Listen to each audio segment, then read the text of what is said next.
is up, beautiful people? YouTube, my name is Tastic, and welcome to a very special episode. And yes, we are looking at Tropico 6 right now. And this episode is titled 5 Things I Want to See in Tropico 7. Now, as of right now, it hasn't really been officially a lot of news on it, but more than likely it's coming, and we hope it's coming. Although there's a new DLC coming out in about a week of the time of this recording. I forgot the name of it. I think it's called the Green Spaces or something like that. But these are 5 things I want to see in Tropico 7. Now, ironically enough, 9 years ago, I made a video called 5 Things I Want to See in Tropico 6 before Tropico 6 came out. And the first thing that I mentioned there is I am going to mention here again. I know Tropico is not a military strategy game. I get that. However, just give us a little bit more control over the military. Just a little bit. I'm not talking the style of Iron Hearts or Civilization 6 even. Just a little more, meaning when somebody attacks, instead of my military running around to wherever they want to go, I can put a priority building or priority defense, yes, but the reality is I have no control. That means, let's say I am getting, and I'm trying to give you an example here, but just work with me. Let's pretend I am getting attacked from this dock, and I'm also getting attacked or invaded from this dock right here. So this barracks would all of a sudden just like run over here, and this one would run over there, and it's just there's zero control over it. For a game, especially in a sandbox where you have poured tens of hours on your island, for a game where all they need to do is destroy my palace, basically everything is over, it sure doesn't give me a whole lot of options to control the military. Okay, now we all love Tropico for the business and the political strategy game that it is, because ultimately this is what Tropico is. Maybe giving us the option to a rebel hideout, for example. Let's say there was a rebel hideout here, and through espionage or through your police force or through the spy academy, you find out it's here. And instead of provoking the rebels, maybe you can send out a patrol to that area. Boom, go here. Maybe there are certain hotspots, areas in the map where it just hosts more rebels, and you could have your military patrol that area, etc. That's what I mean. The second thing I want to talk, or I want in Tropico 7, is later on in the game where you have a pretty successful island, you're good to go. I want more of a challenge than these mindless faction tasks that happen later in the game. For example, like modernize industrial demand, or build a hang gliding. You know how many hang gliders I got in this damn island? Because they keep asking me for it. Build this or build that, and then boom, that's it. That's all you do. Very easy. This is not challenging at all. It's challenging only in the aspect at the beginning stages of your island, in the aspect that you don't have money. But besides that, it's just not very challenging later on. So early in the game for quests it makes sense, but the later they become repetitive and pointless. So just give me things other than build a tavern later on in the game, where like a tavern is not really even, is this even a tavern right here? Here's a great example. This is what happens with a tavern, which we'll get to, by the way. We're going to get to in a second here. But this is what happens in taverns later in the game. I mean, when I'm rolling in 10 million this island and 20 million in the other island, and you tell me build a tavern, all I got to do is come here and do this, and boom, that's it. That's all I need to do to please you is build a $2,000 tavern. What challenge is that? You know, there's no challenge to that. So that's what I would like. The third thing I would like in Tropico 6 is a little bit more infrastructure. And what I mean by infrastructure, I just mean this island is not really the best example, because ironically and funny enough, I see more cars than I see Teamster trucks.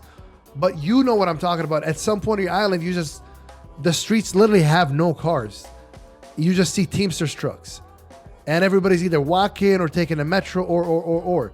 So it would be cool to just have a little bit more of a variety infrastructure. Maybe a little bit. Again, this is not City Skylines or SimCity, but just a little bit more of a traffic issue, possibly.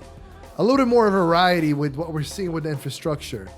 A little bit more variety maybe with electricity right now, maybe water, providing water to your citizens. I'm not talking about just, like I said, the nitty gritty, because I think the reasons why a lot of us see how many cop cars are passing by, just as I'm speaking to you, a lot of us enjoy the fact that this is not a city skyline, and this is not really a Sims a Sim City type of game. We enjoy the fact that we just focus on the political and strategy aspect, but just adding a little bit more of infrastructure. Maybe some traffic elements, maybe some congestion elements, maybe a cargo train that Teamsters could work with that just transports from the islands to the docks. Just a little bit more of that variety to it. Now, similar to keeping the factions happy, what becomes later on in the game is also another mindless thing and becomes very easy to do is more challenging, and what I want is more challenging foreign affairs. It's too easy to keep the Axis or allies happy. It's too easy to keep China or the Middle East or America happy. Diplomacy needs to be more in depth, okay? Adding long-term consequences for decisions such as sanctions, embargoes, or even war threats that go more than just one time invading the island. It has consequences to it. More dynamic relationships, all of that stuff. It would be really, really cool, because right now, as you can see, they'll just pop up with this. Hey, trade with me. You got 498 days. You don't do it, embargo. Okay. And the other side of that coin is sometimes they'll give you even a sandbox, which I find crazy.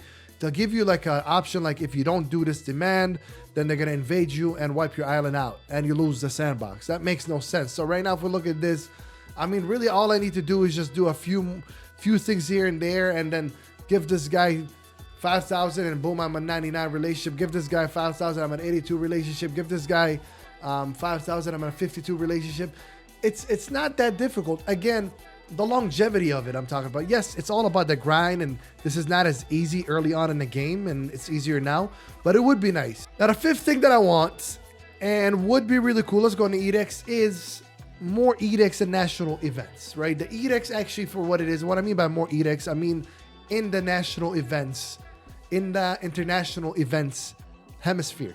Right now, actually, the edicts, and I gotta give them that for what we need and what they are, they fit the bill, right? More can be added. And specifically, what happened to hosting the Olympics, right? And forget just hosting the Olympics, but like hosting, and I know they probably need the trademark World Cup, so they can't really do the World Cup. But like, for example, like the Ultimate Soccer/Football Cup, the Ultimate Super Bowl, American Football Cup, rugby, whatever, cricket, international expos, just things that would boost the economy, things that would boost tourism, but things you also need to be ready for, like things that you need to work on, enough hotels, enough stadiums, enough transportation, enough entertainment for the guests. That would be so cool. That's literally the epitome of Tropico, is to make money, get set up, provide jobs for the people, have a successful, solid economy. And part of that economy is to have tourism. In Tropico 5, there was host the Olympics. And that was one of my favorite things. Although you can only do it once, you just felt like, wow, bro, look at every single one of my stadiums is filled. Tourism is popping. Every single hotel is filled. Just having that, the Super Bowl, the World Cup, F1 races, whatever it is, right? Just having that would be really like international expos, maybe art expos, maybe historical expos, museum expos. It would be so damn cool to do that. And then maybe you get rated on it after it, like rated on how well your hosting skills are, etc., so forth. So that's the fifth thing I want to see in Tropico 7. But these are the 5 things I want to see in Tropico 7. Now, I'm sure you guys are going to have your own things that you want to see, and I'm sure I missed a lot. So let me know in the comment section below. And before I leave, let me just say that this game is much more than just a game for me. It's very sentimental because it's one of the first Tropico, I guess it wasn't called 1 then, it was just called Tropico, was one of the first ever PC games that I bought. I didn't even know what the hell it was. I was at Walmart. I saw a very colorful CD. I bought it, boom, been hooked since then. It's a game that me and my older brother share a lot of memories with because he's older than me in age and doesn't really play any games except this and Flight Simulator. So it's just a game that holds a lot to me. So I love the game, man. I'm going to play Tropico 7. However, it'd be cool if we just implement these things. With that being said, my name is Tessa. I'm out. See you guys.